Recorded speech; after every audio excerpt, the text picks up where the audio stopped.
Bom dia, meus amados irmãos, a graça e a paz do nosso bondoso Deus, o amor do nosso Senhor e Salvador Jesus Cristo esteja em cada um de nós, hoje e sempre. Chegamos hoje à sexta-feira, último dia da lição desta semana, porque amanhã, no sétimo dia, estaremos recapitulando toda essa lição maravilhosa, essa lição que nós estudamos no finalzinho aqui do capítulo 8, com inúmeros ensinamentos do próprio Senhor Jesus Cristo. Ontem nós vimos que Cristo, vinha já de uma conversa dizendo que o pai deles era o diabo, eles diziam que eram filhos de Abraão e não precisavam ser libertos e tal. E Cristo falou que o pai dele era o diabo, que o diabo era o pai da mentira e eles gostavam de acreditar na mentira, não queria ouvir a verdade que ele estava falando, todo esse debate, e aí Cristo acaba, dizendo bem claro que eles não queriam acreditar nele, e por fim Cristo lançou um desafio para eles, se eles podiam acusá-lo dele ter algum pecado, porque ele estava falando a verdade, e Cristo perguntou, por que vocês não creem em mim, se eu estou falando a verdade? Embora Cristo já tenha dito a resposta, porque eles eram filhos do diabo e amavam a mentira, O diabo, o pai da mentira, por isso que eles não queriam ouvir a verdade que Cristo falava, porque estavam muito familiarizados com a mentira. Portanto, hoje, dando continuidade a esse raciocínio, entrando novamente nesse cenário para tentar entender essa conversa entre Cristo e aquela multidão, que parte dela havia crido em Cristo, Então, hoje, na pergunta 11, nós temos aqui o seguinte questionamento. Que disse Jesus sobre Abraão, pai dos judeus, sobre o desejo de ver sua face e ouvi-lo? Como é que os fariseus entenderam isso? Pois bem, Cristo diz assim, João 8, versículos 56 e 57. Abraão, o pai de vocês, regozijou-se porque veria o meu dia. Ele o viu e alegrou-se. Disseram-lhe os judeus, você ainda não tem 50 anos e viu Abraão? Veja só, Que coragem Jesus Cristo tem para falar isso. Como é que eles iam entender? O que Cristo estava querendo dizer, já que a linguagem de Cristo sempre era uma linguagem espiritual profunda, usando muitas vezes uma analogia, falando de forma em parábolas até enigmáticas, mas tudo com a questão espiritual, Cristo disse assim, olha, vocês não dizem que é filho de Abraão? Pois bem, o pai de vocês, Abraão, a quem você diz que é o pai de vocês, Abraão ficou muito alegre porque ele veria o meu dia. Que dia?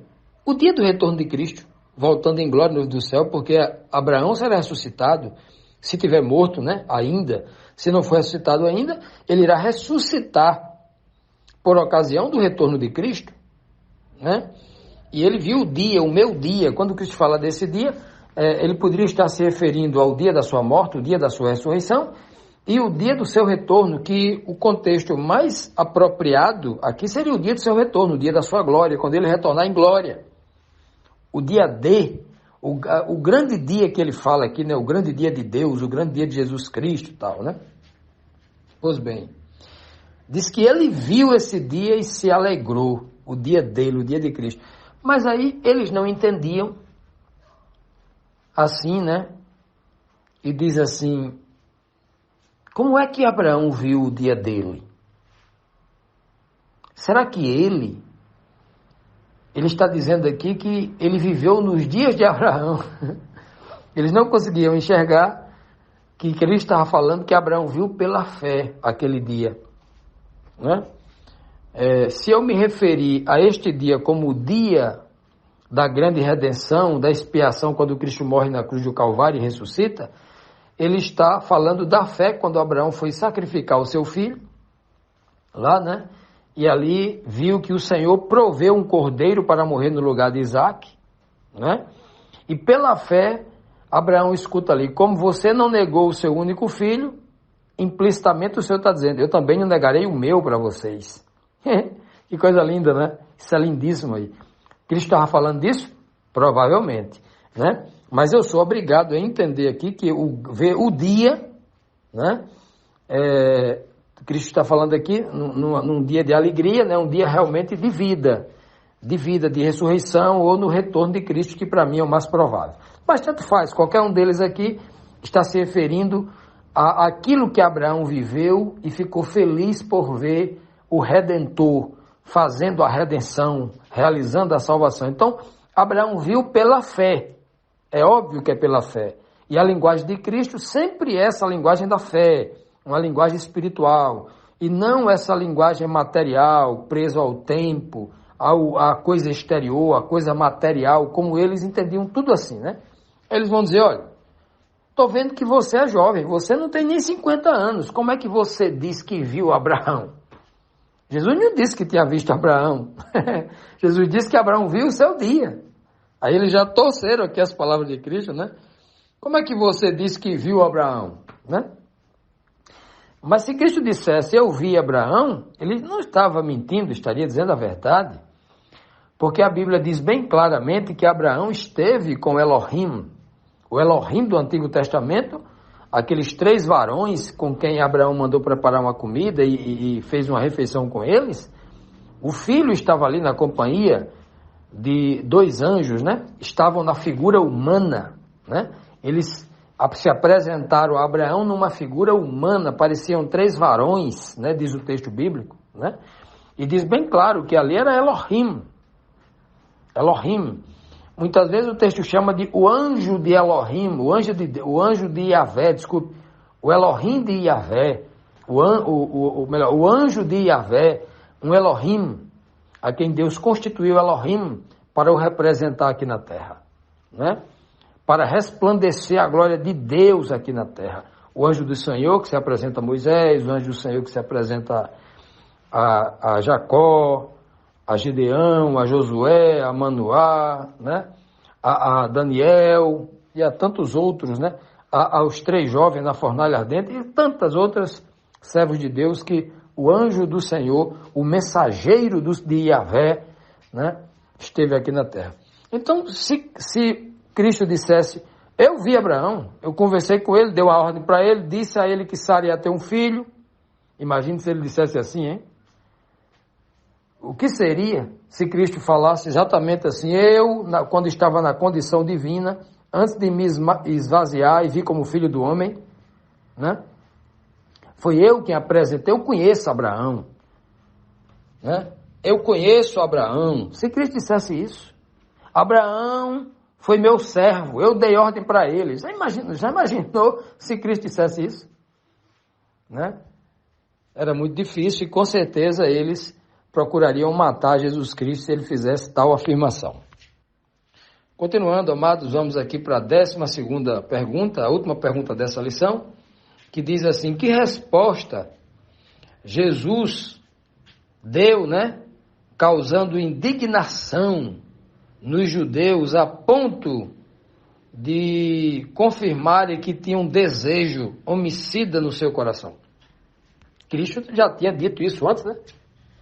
No início da conversa com eles, Cristo acusa eles, o diabo é homicida, o diabo é o pai da mentira, é homicida. Quando Cristo diz que o diabo é homicida, está dizendo, vocês são filhos dele, vocês também são homicidas. Herdaram isso dele, né? A genética do diabo está em vocês. A genética espiritual do diabo está em vocês, né?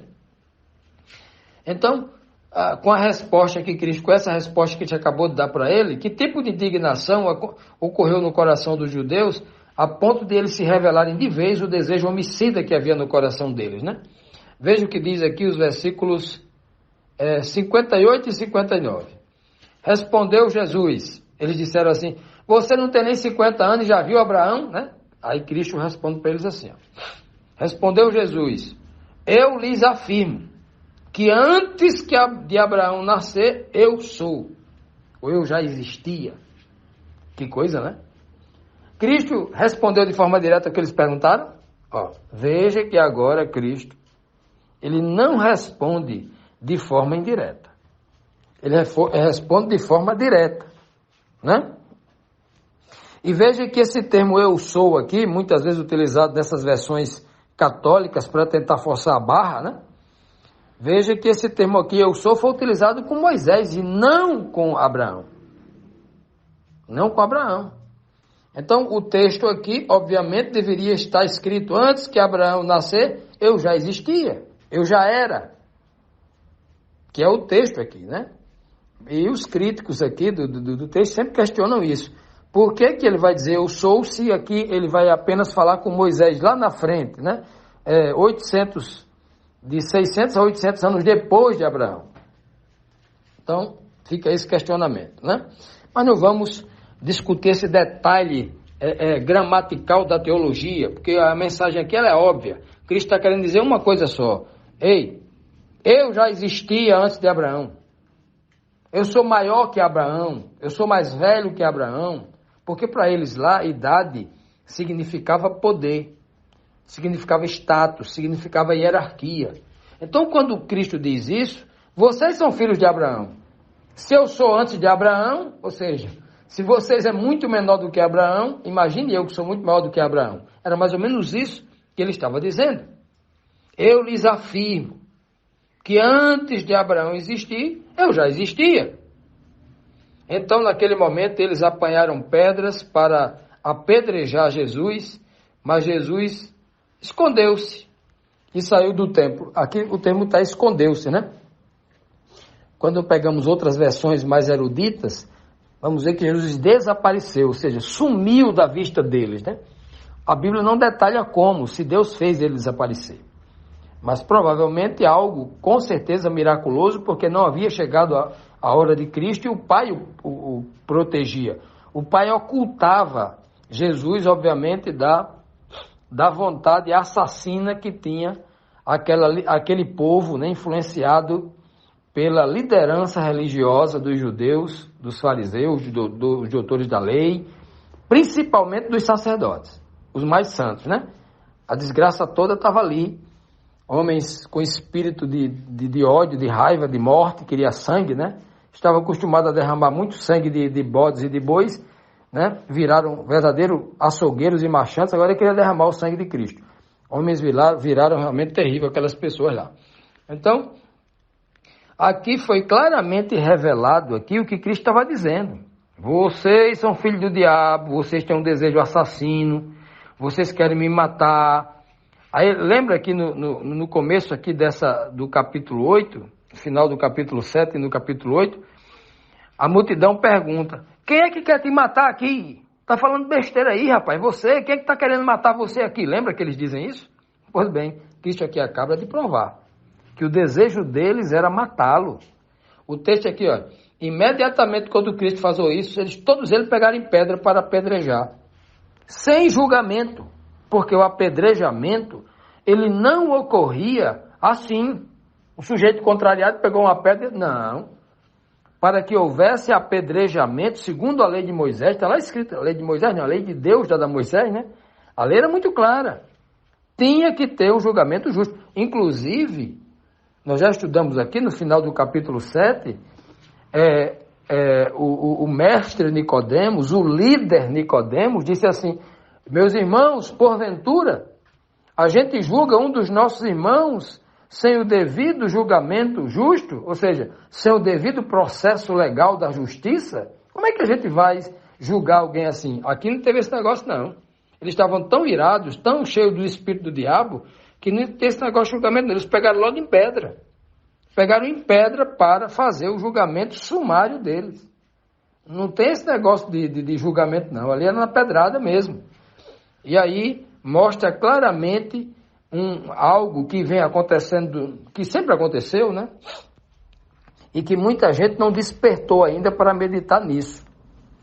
O ódio religioso, ele é tão terrível, que quando as pessoas veem alguém falando de forma firme contra falsas doutrinas, como nós falamos aqui, né? Denunciamos muitas falsas doutrinas, as maracutaias e as coisas erradas que tem no sistema religioso, muita gente fica com ódio da gente.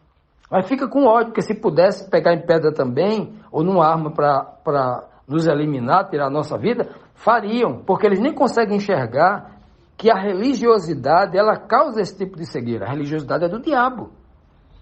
A fé verdadeira religiosa é de Deus. A religião com fé é de Deus. A religiosidade misturada com as filosofias e a dominação humana é do Satanás. Não é de Deus. Então, a religião que por você defender a sua doutrina, ou no que você crê, você tem a coragem de fazer um mal ao outro, de perseguir o outro, de caluniar o outro, de falar mal por trás do outro, isso é de Satanás. Isso não é de Deus. Como é que um irmão vai por trás, falando por trás do outro, disseminando mentira, disseminando coisa errada, colocando um contra o outro, como os fariseus estavam fazendo aqui com a população, para colocá-los contra Jesus, estimulando a população a ficar contra Jesus e depois estimulando nessa multidão um espírito assassino, espírito de Satanás, não é de Deus. Deus não trabalha assim, não é? Deus trabalha de outra forma. É o Senhor quem ensina, é o Senhor quem julga, é o Senhor quem puxa a orelha do filho. Não é o homem que tem que tomar a frente e eu vou matar aquele, vou tirar aquele, Não. Esse espírito não é de Deus, é do diabo. E muitos cristãos, que professam a fé cristã, têm agido influenciado, perseguindo outros irmãos, porque foi completamente alienado, dominado pela religiosidade. O que o pastor dele manda ele fazer, ele faz. É o que está acontecendo aqui também. Nós, se somos cristãos verdadeiros, a gente não pode se deixar manipular por líder religioso para ficar contra um irmão e perseguir o irmão e pensar em matar o irmão. Não. Isso não é de Deus, é do diabo e nós temos que combater isso e viver longe disso. Que o Senhor nos abençoe e nos livre de todos esses males.